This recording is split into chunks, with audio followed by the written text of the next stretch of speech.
Hello, everybody. It is the Dennis and Andy Show with your movie review that we do just for you. That's right, I did a rhyme, and I do them all the time. You're just not here to see them. And that's it. That's the last one I have. Anyhow, every week, Dennis and I go see a movie on Thursday night. Usually, it's a movie that drops that week, so we can give you the first review so you can see if it's something you want to see. Last night, we went and saw a movie that has a very long title that I'm going to let Dennis tell you what the title is, even though you saw the thumbnail. Yeah. The Ministry of Ungentlemanly Warfare. This movie, it's a Guy Ritchie movie, so you knew we wanted to see it in the theater. Based upon the recently declassified files from the British War Department, and it's inspired by true events.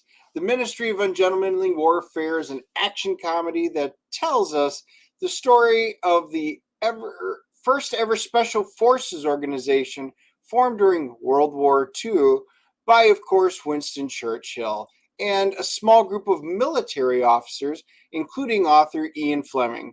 The top secret combat unit, composed of a motley crew of rogues and mavericks, goes on a daring mission against the Nazis using an entirely unconventional and utterly ungentlemanly fighting techniques. Ultimately, the audacious approach changed the course of the war and laid the foundation for the British SAS and modern Black Ops warfare. Yeah, and I tell you what, Dennis isn't joking around. He says just unrecently declassified. We're talking 2016. Now, yeah, that's 8 years ago, but still, this happened before the United States got into it. So, I mean, I was really amazed. Like Dennis, you might have known that, but when they flashed that on the screen when it was declassified, I was like, "Oh man, that is recent." Um, Henry Cavill. Did I say it right this time? Cavill. That's it. Henry Cavill is starring in the movie with Alan Ritchson from Reacher. Of course, Henry Cavill was Superman, which is just hard for me to believe that was 12 years ago. Um, Henry's great. He's just, I love almost everything he's in because of his personality that he brings to the roles. Obviously, in this movie, he he's not American anyhow, right? An American actor, because that was Well, probably his real accent, maybe. are you asking? Yeah, I don't know. No, he was born in Jersey. He's American. Oh, was he really? Oh, that's Yes. funny. Okay then. So he's rocking a great accent. Alan Richson's rocking a pretty good Swedish accent there. Um, it was the movie right out of the gate starts off, it's Guy Ritchie, so it's going to start off quick and not really slow down. And I thought the pace of the movie was really well done. It's a solid 2 hours. It is based on a true story, or it's inspired by one. And so we're not, just so everybody knows, we're not doing a spoiler section of this movie. And real quick, back to the performances. I thought everybody did a really, really solid job. It's Guy Ritchie, so was it over the top? Of course. Um, if there were actual cameras back then, I'm sure everything played out a lot differently. This movie was wacky and zany at times, grounded in other times. And the thing I'll say from the actor's standpoint, th- I think this was a standout charismatic performance by Henry Cavill and Alan Ritchson. I think they both were great. I Yeah. think all the characters that they put out there were very well cast. I enjoyed them all. There's a however. The however is, unfortunately, they didn't flesh out enough of these characters because there's two main stories. The one with the group. So the main group, it's really, to me, a cross. It's Inglorious Bastards meets Suicide Right. Squad meets The Dirty Dozen. Right? It's Right. got all of those elements. They bring them together. You get introduced to the characters by name at the very beginning. That's literally about the last time you hear about their names very much or in depth. Now, the there's the other story is Isa Gonzalez's. Her story is a side story, and I think it would have been super compelling, and it was really good. But we don't know enough about her and and that's what we have a problem with everything. This movie is a 2 hour runtime, and I hate to go longer than that, but honestly, this movie needed another 15-20 minutes for the character's depth. That's the negative. The Oh man, I got to be honest with you. I agree with it needed more of a runtime. Dude, you said 15, 20. That kind of shocks me. I really think it could have used a half hour. Half hour, maybe what 35. I'm saying is it But needed I more I time know to what you're flesh saying. out the characters.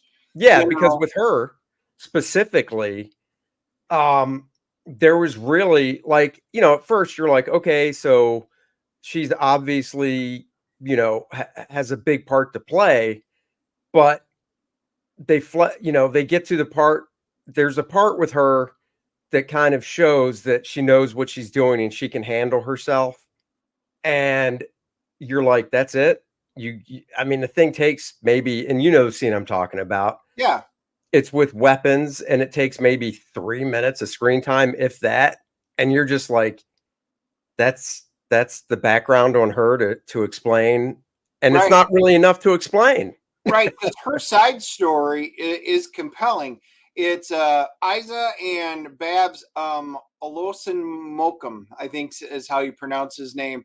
They have Right. a really cool side story as they're trying to get everything prepped on the island, and they're in order to get ready for this team to make it, and it's great.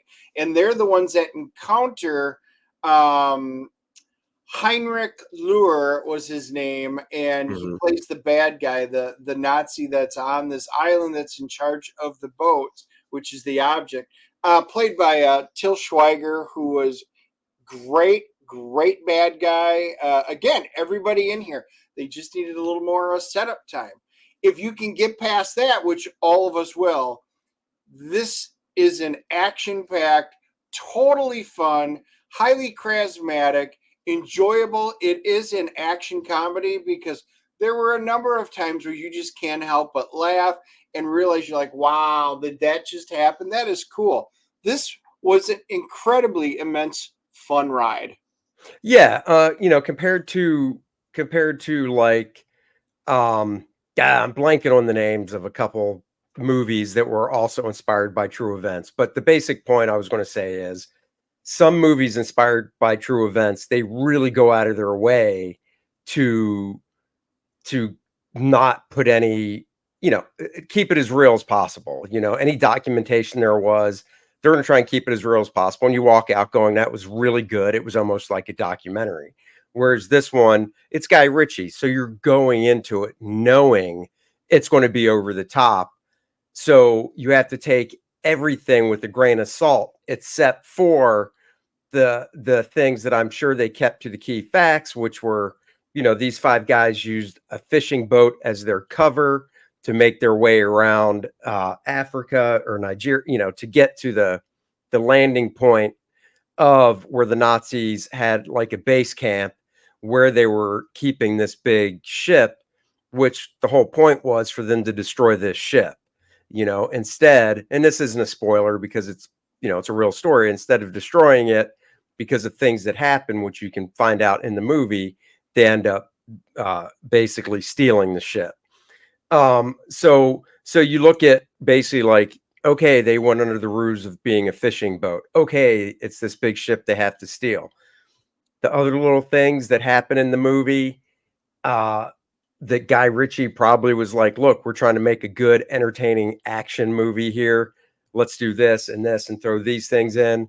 I'm sure some of it happened, and I'm sure some of it didn't happen because overall he wanted to make an entertaining movie. Yeah, One this of was the things I based really on a didn't true story. It was inspired by a true story. There's always a right. difference in the amount of believability, and he goes over the top, but that's Yeah. what you expect from Guy Ritchie, and he does it in an incredibly fun way.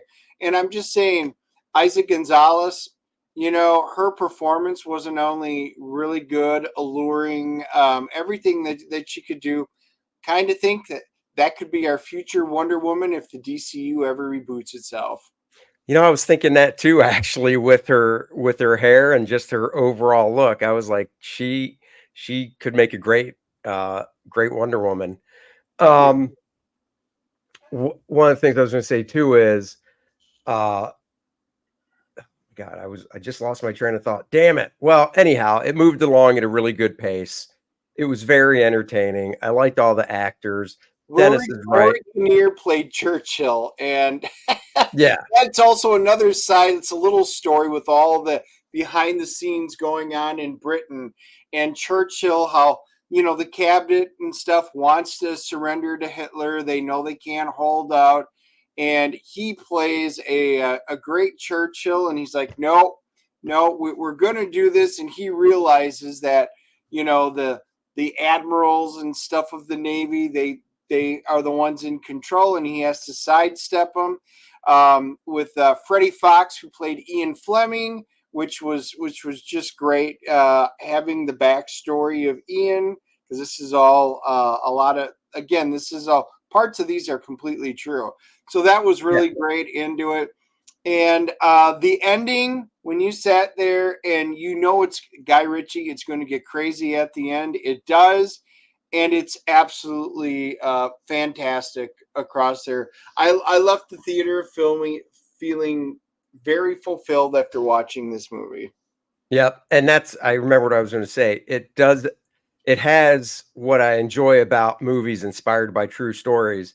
It shows actual photos of not everybody, but the main players, and nice little write up of what happened to them afterwards and how they moved on and such. The And I only thing thought I that wish was they just would have awesome. done at the end on that is they show the original character. And again, we don't get enough exposure to everybody's name.